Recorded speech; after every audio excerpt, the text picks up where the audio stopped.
Bonjour, aujourd'hui on va parler d'assemblage. On en a déjà un peu parlé sur la chaîne avec l'atelier A2+, et on va répondre à une question d'un utilisateur qui me demande, je cite, quand on réalise des esquisses ou des sketchs, on voit que le sketch est complètement contraint, car le tracé devient vert. Mais dans un assemblage, comment savoir si les pièces sont entièrement contraintes ou s'il manque encore une contrainte pour entièrement fixer la pièce? C'est une question intéressante et on va essayer d'y répondre aujourd'hui.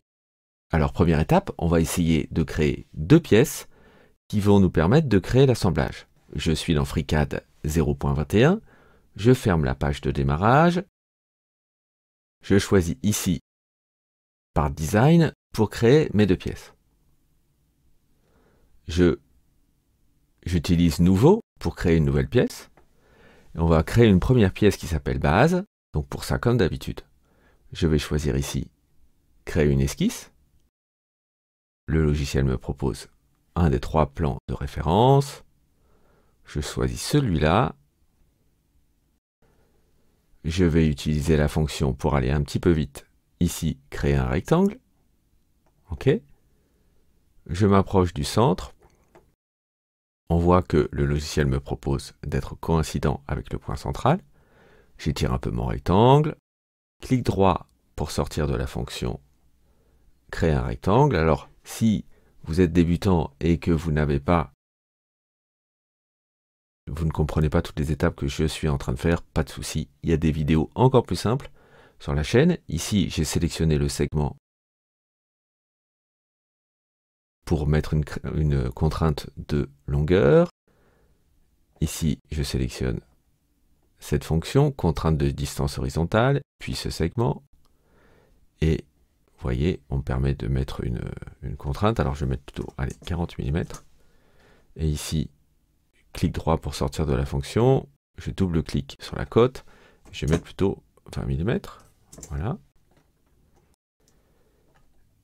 Je déplace un peu cette cote. C'est vert fluo, entièrement contraint. Ici, je vois que c'est entièrement contraint. Je peux fermer mon esquisse. Elle est bien définie.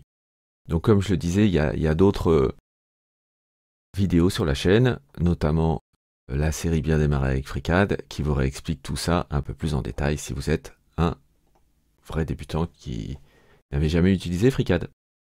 Donc maintenant j'ai une esquisse. Alors je vais un peu vite aujourd'hui, je vais pas prendre le temps de renommer mes esquisses.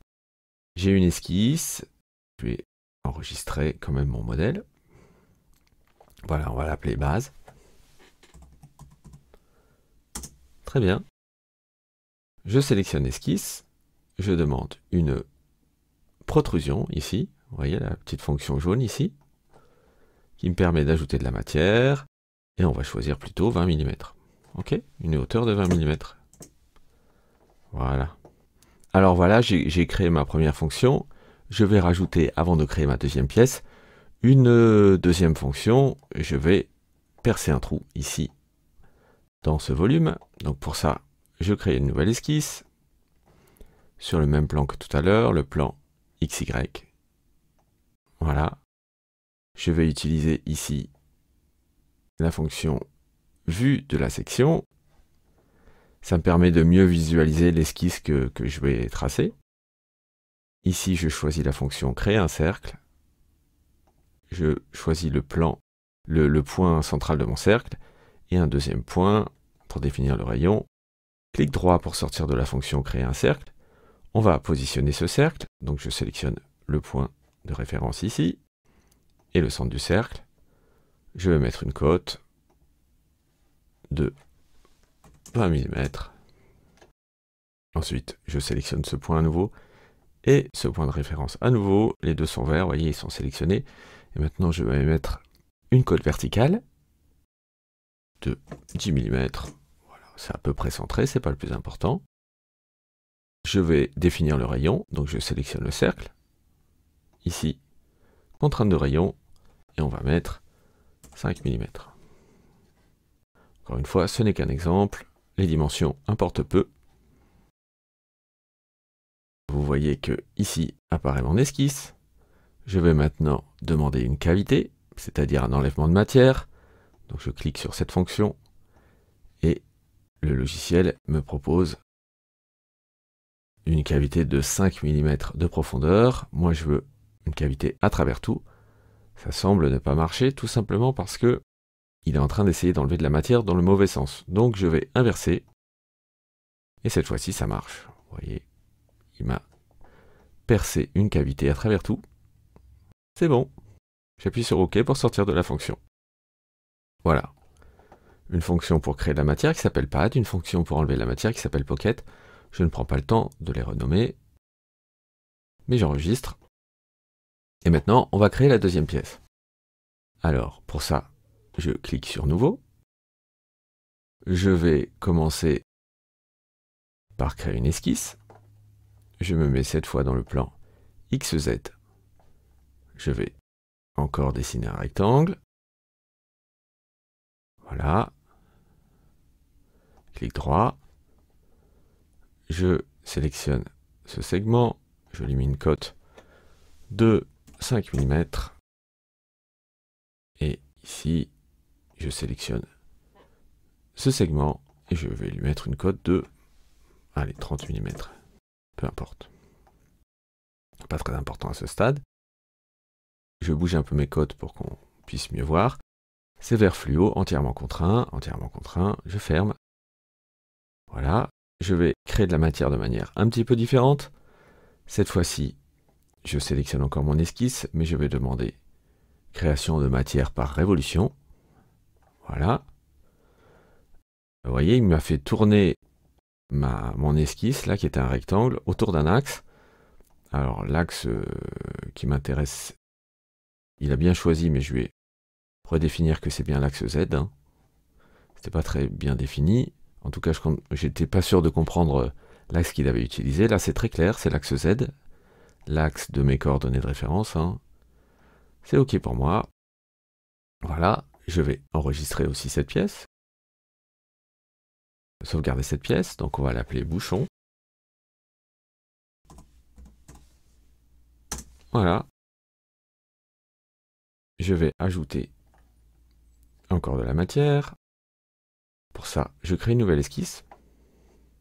Je vais choisir ce plan. Je vais définir un rectangle. Voilà. J'utilise la fonction rectangle. Je définis les deux points opposés du rectangle. Clic droit pour sortir de la fonction rectangle. Maintenant, je vais faire une symétrie. Je sélectionne un point extrémité, puis le deuxième point extrémité, et enfin le point du centre, et je demande symétrie. Je veux aussi définir que ce segment et ce segment, je les sélectionne, et je demande une égalité de longueur, contrainte d'égalité. Voilà. Et je vais définir une cote pour ce segment, par exemple. On va mettre 15 mm. Ouais, c'est bien. C'est ouvert, entièrement contraint. Je ferme. Et je vais ajouter de la matière. Je sélectionne mon esquisse. Elle est sélectionnée, vous voyez. Et je veux mettre, allez, 6 mm.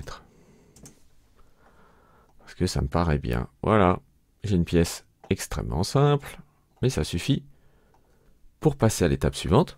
Alors ces pièces, vous allez pouvoir dès maintenant les retrouver sur le serveur de la chaîne.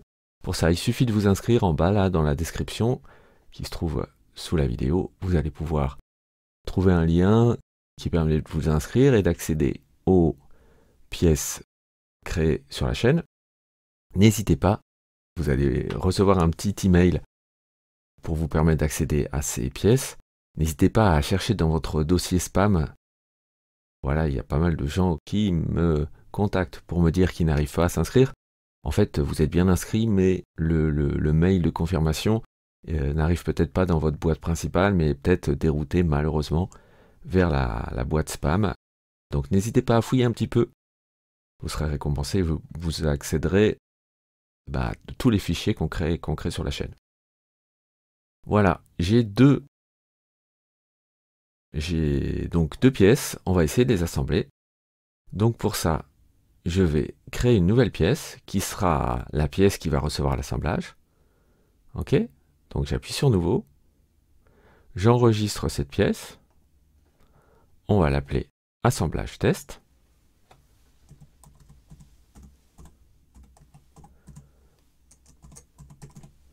Très bien.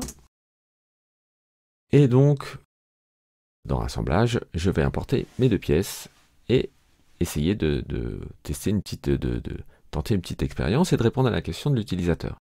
Alors, pour assembler mes pièces, je vais utiliser l'atelier A2+, qui est évidemment dédié à l'assemblage. Si vous n'avez pas A2+, sur FreeCAD, ce n'est pas installé d'office sur FreeCAD. Peut-être que vous allez devoir aller dans Outils, Gestionnaire des extensions, et ici, vous voyez, la liste se met à jour. Il y a toute une liste d'outils supplémentaires que vous pouvez ajouter à FreeCAD. Et parmi ces outils très utiles, il y a plusieurs ateliers qui permettent de faire des assemblages. Celui qu'on va utiliser aujourd'hui, c'est A2+. Moi, vous voyez, chez moi, il est déjà installé, hein, donc je ne vais pas aller plus loin. Mais vous faites la même chose que moi, je vous le refais un petit peu plus lentement. Je vais dans Outils, dans Gestionnaire des extensions, et vous voyez, apparaît une fenêtre avec différentes choses, des ateliers. Vous voyez qu'on peut aussi télécharger des macros, des kits de préférence et plein d'autres choses. Vous pouvez faire des recherches par nom. Si vous cherchez des mots-clés d'un thème, là, vous pouvez ajouter plein de choses à FreeCAD. C'est très puissant. Alors, on va pas le faire aujourd'hui, on va fermer. Donc moi, je suis bien dans l'atelier A2+, et je vais commencer par insérer une première pièce. Pour ça, je vais ici dans cette fonction qui s'appelle ajouter une pièce d'un fichier externe. Les deux pièces qu'on vient de créer sont des fichiers externes. Hop, donc ajouter une pièce d'un fichier externe. Je choisis sur mon ordinateur, dans mon explorateur, la première pièce qui s'appelle base. Voilà, ouvrir. Et on voit que cette base est positionnée directement dans mon assemblage. Alors, si je sélectionne base ici, vous voyez, le système a pris le nom de base et lui a ajouté un petit numéro parce que je serai libre d'ajouter plusieurs fois dans mon assemblage cette même pièce base. Donc, pour les différencier, FreeCAD a ajouté un petit numéro. Et si je sélectionne cette pièce base ici et que je vais ici dans Données, vous voyez, je vais élargir un petit peu. Il y a un paramètre qui s'appelle Fixed Position et qui est fixé sur True. Ça veut dire que la première pièce qu'on ajoute dans un assemblage de base, on considère que sa position est fixe. Ok? C'est logique, hein? C'est la première pièce. Là, en plus, je l'ai appelée base. Raison de plus. Mais donc, ça veut dire que, voilà, évidemment, il faut bien une pièce fixe au départ, et on va fixer toutes les autres pièces, les suivantes, par rapport à cette pièce fixe. Eh bien, allons-y, ajoutons une deuxième pièce. Donc, je retourne ici, ajouter une pièce d'un fichier externe. Et je vais ajouter bouchon que j'ai créé tout à l'heure. Bouchon, ouvrir. Et vous voyez que le logiciel me permet d'intégrer bouchon, d'insérer bouchon à peu près n'importe où. Voilà, avec ma souris, je choisis.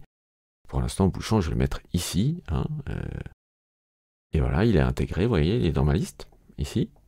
Mais il n'y a pas encore de contrainte qu'il fixe.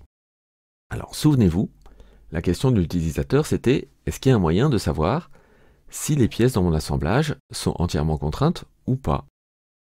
C'est-à-dire, évidemment, pour positionner complètement cette pièce par rapport à la base, il y a plusieurs choses que je vais devoir faire. Je vais par exemple devoir coller cette face et cette face. Je vais devoir faire coïncider ce cylindre avec le trou ici. Et puis je vais peut-être devoir orienter cette face et cette face, les rendre parallèles, ou bien cette face et cette face. En fait, il y a plein de possibilités hein, pour assembler les deux pièces. Mais en gros, voilà, avec ces trois contraintes, je suis capable d'assembler ma pièce. Mais plutôt que de faire coïncider cette face et cette face. Je pourrais très bien faire coïncider ce point-là, ici, le point, le coin, avec le plan, évidemment. Ou je pourrais, par exemple, faire coïncider ce point avec ce plan et définir une distance entre ce plan et ce plan. Vous voyez, il y a une infinité de possibilités pour orienter, pour contraindre les pièces dans l'assemblage. Mais où j'en suis là? Pour l'instant, j'ai créé aucune contrainte. Comment je le sais que j'ai créé aucune contrainte? Eh bien, il y a une fonction pour ça qui s'appelle DOF pour Degree of Freedom, degré de liberté si vous voulez. Et donc, si j'appuie sur ce bouton, vous voyez que ici, on me dit que les deux pièces sont libres. Et il y a une petite étiquette qui a été rajoutée. Et ici, vous voyez, il y a la référence des deux petites étiquettes. On va voir comment ça va évoluer quand je vais rajouter des contraintes. Alors les deux pièces sont libres, mais en réalité, on a vu aussi tout à l'heure que cette pièce, en fait, elle est fixée. Donc c'est pas tout à fait juste. Pour l'instant, ça n'a pas de sens vraiment, puisque aucune contrainte n'a été créée. Donc je vais créer ces contraintes d'assemblage. Première contrainte, je vais faire coïncider ces deux cylindres. Donc je sélectionne une face. Si j'essaye de sélectionner l'autre face, vous voyez, la première se désélectionne. Alors, pour pouvoir sélectionner les deux faces et créer une contrainte, je recommence. Je sélectionne une face, j'appuie sur CTRL sur mon clavier, et je sélectionne la deuxième face. Vous voyez que cette fois-ci, les deux restent vertes, et que des possibilités sont apparues là. Si je recommence, je clique dans le vide, ça disparaît. Si je sélectionne une face, il ne se passe rien là, aucune contrainte n'est dispo. Je fais CTRL et je sélectionne la deuxième face, et vous voyez, on me propose deux possibilités d'assemblage. Alors la première, comment s'appelle-t-elle? Add Axis Coincident Constraint, ça veut dire ajouter une contrainte de coïncidence des axes. Okay. Et la deuxième, Add Axis Parallel Constraint. Alors là, on ajoute plutôt un parallélisme entre les axes. Moi, ce que je veux ici, c'est pas un parallélisme. Je veux plutôt que les deux axes soient vraiment coïncidents. Donc j'appuie ici, et voilà, ça m'a changé la position de la deuxième pièce. La première pièce est restée fixe. On voit ici que j'ai différentes options que me propose le logiciel, c'est bon, mais parfois on est amené à utiliser ces petites options pour retourner la pièce, etc. Je ne vais pas le faire ici, j'en ai pas besoin.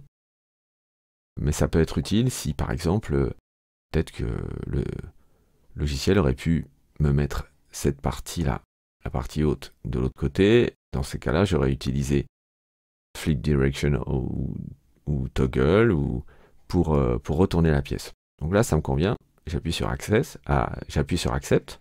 Voilà. Bizarrement, les étiquettes, elles ne se sont pas mises à jour.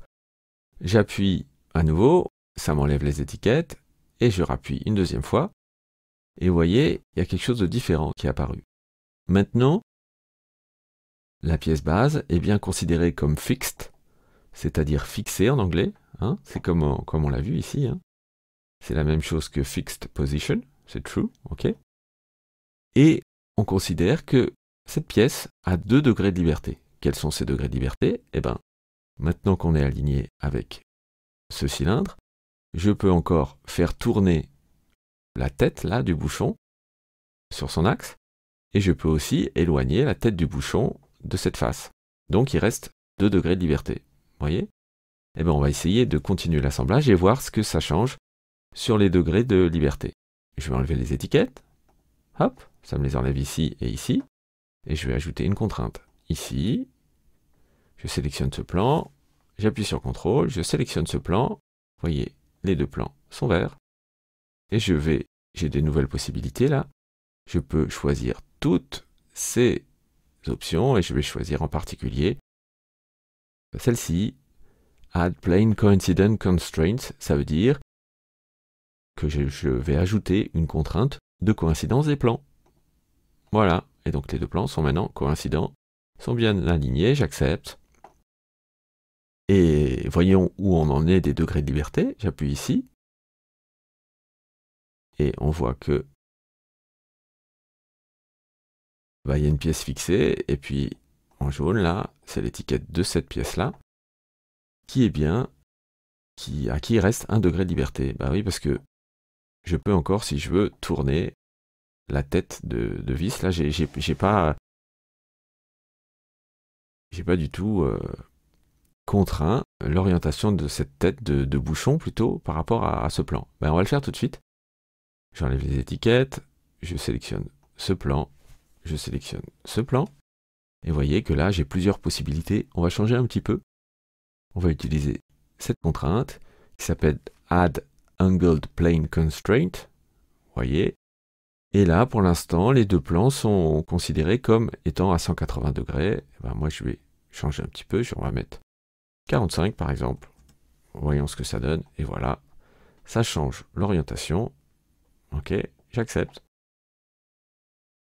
Et si une dernière fois, j'appuie sur les Degrees of Freedom, cette fois-ci, on a une pièce fixée, la pièce de base, et une pièce qui a 0 degré de liberté. Ça apparaît en rouge. Et le 0 indique que la pièce est entièrement contrainte. J'enregistre, et si par exemple, je voulais ajouter une contrainte entre ce plan et ce plan, imaginons que voilà, je veuille mettre ces 2 plans coïncidents. Qu'est-ce qui se passe?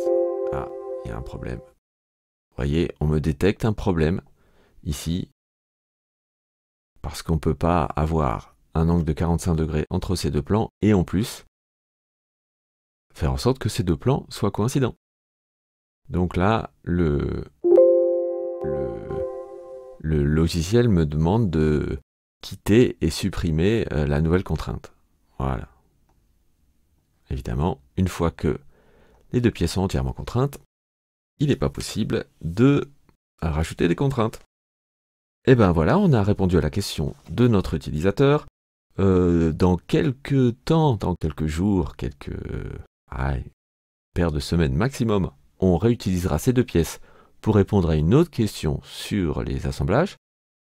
Voilà, je vous souhaite une excellente journée. J'espère que vous avez appris quelque chose. N'hésitez pas à liker, à partager, à vous inscrire, à vous abonner à la chaîne. On se retrouve bientôt. Salut!